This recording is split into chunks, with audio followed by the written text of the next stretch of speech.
Hey guys, welcome back. I know another one. What the hell, eh? What the hell? You see that video of the little girl? What the hell? We don't say that. What the hell? I laugh my head off at them stupid little videos. Yeah, it's probably on TikTok. I see it on Facebook because I have TikTok, but I'm old. It doesn't interest me in the least. Um, yeah. Um, so anyway, I did the 10 last night that I loved at first sniff. And I said I had 10 that I was going to do um, that I like now. A couple of them I love. Most of them I just like. Um, that I won't say I didn't like most of them right away. There was just something about most of them right away. There's a couple I didn't like right away, but that I couldn't get past a certain note, a chord, smell, or something like that. And I'll talk about it real quick. The first one is 3-in-1. I love all three of these scents. It's just three of my favorite scents. So you might be a little shocked. These ones and the next one.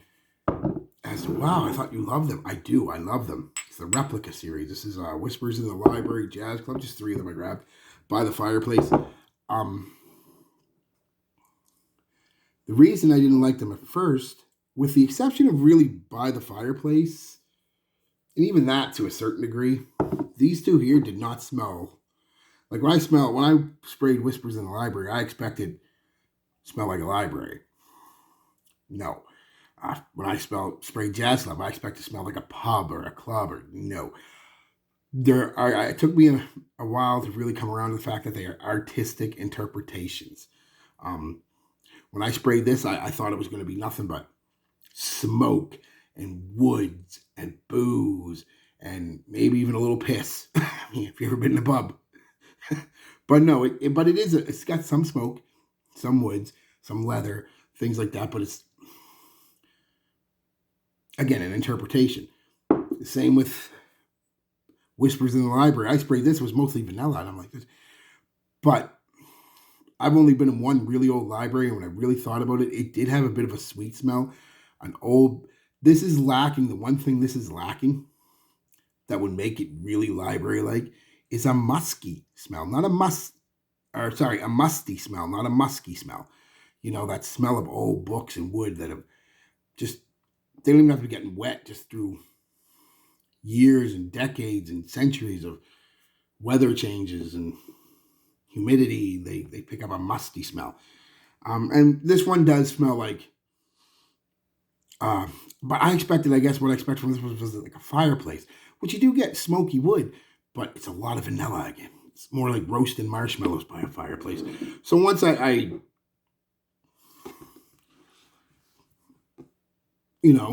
was over the shock and they don't smell exactly like they were supposed to. I was expecting something more like Demeter. You get baby wipes and it smells like baby wipes. You get sand and it smells like sand. You get chocolate and it smells like chocolate. No, these are more artistic interpretations. You have to use your imagination a little bit when you're wearing them and smelling them. And then the nuances and this and that. And you can smell that. I can smell a little bit of paper by the library. I can smell a little bit of old woods. And that sweet old wood that you get from an old library, like I said, if it just had a bit of mustiness in it, it'd be perfect. But it's a 9 out of 10 now anyway. So, next one, Dior Sauvage Elixir. I know you're saying, oh, you love the Dior Sauvage. I do. I didn't love it the first spray. I think I talked about it. It kind of just, I was taken aback more than anything, kind of like with the Replica, that it wasn't a Dior Sauvage scent at all, really. It's this licoricey, nutmeggy, spicy, somewhat old school scent. And a modern old school scent. I want you to think it doesn't smell like your car. So yeah, it took me aback and I wasn't sure what to think of it at first. And after a couple times of smelling it, I was like, okay, no, I do really like it. Also, the thing that kind of threw me off was the power of it. It might be, I don't think a lot of people will ever say this in colognes, but I'm going to, it might be a little too strong. One spray and it chokes people out. You literally have to be careful wearing that one. We're going to go with another Dior Homme 2020.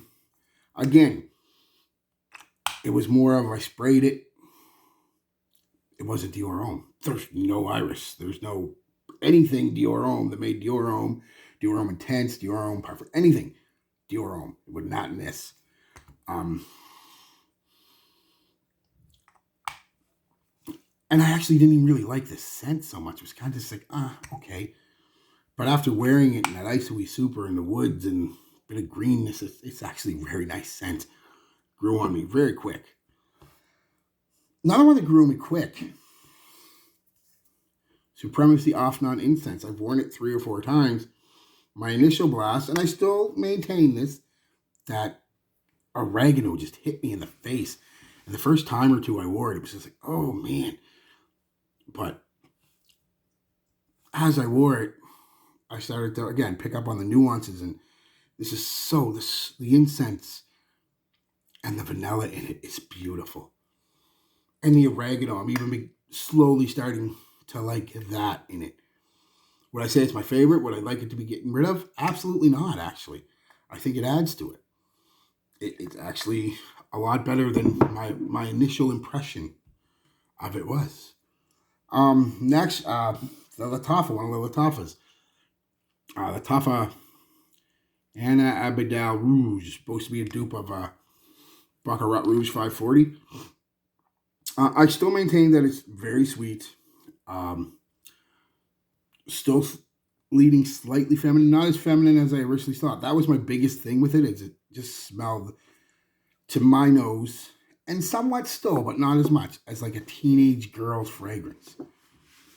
You know, one of them fragrances they pick up at the Body Shop or Bath and Body Works, or just sweet cotton candy kind of vibe. But I've come to appreciate it. For me, it's more just a spray and go kind of scent. Like when I'm just going to the mall real quick for something, or the grocery store or whatever, I give a couple sprays of that and I go. I still don't think I'll ever wear it out anywhere, but it's not a bad, just a quick little, and it's compliment getting. It smells, well, it's sweet, it smells like candy, so of course you're gonna get compliments. Next one is Armaf Craze. Again, another one I didn't like right away, and the big thing that threw me off on this one, it's got a bitterness to it, a bitter nutty almond. It really does, sweet and bitter. And the bitter on my skin comes out more than the sweetness initially, but during the dry down, the sweetness starts to take over a little bit more from the bitterness. But that bitter almond, and still to this day, it's not my favorite note, not my favorite smell, but I appreciate what it does. A little later on in the life of the scent, it becomes a lot nicer. This is the Mall. What is this one? The Beau Mall by Jean Paul Gaultier. JPG. I didn't like it at first because it was just,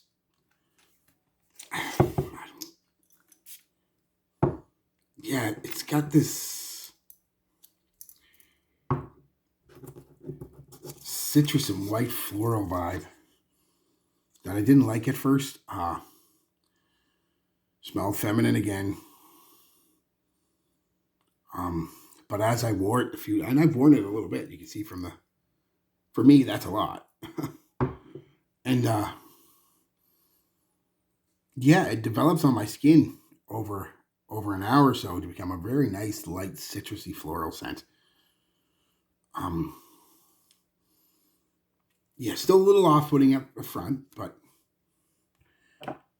one that took me years and years and years. As a matter of fact, I don't even have a bottle anymore. I just have this little bottle, 1 million, the original. I put it here because I do like it now. When it first came out, I couldn't get past the bubblegum sweetness that this has, and it still has it. But I don't know if my bottles have changed, or the formulation have changed, or my skin has changed, a combination of all three more than likely. But now I get more of the spices, the cinnamon. The sweetness is still there, but it seems to be toned back a bit, which I'm a big fan of that, because the scent itself underneath that sweetness is a very nice cinnamon, spicy, woody scent. Actually kind of reminds me of the amount of cinnamon and I think nutmeg I'm picking up from this. Almost has a Christmassy vibe to me.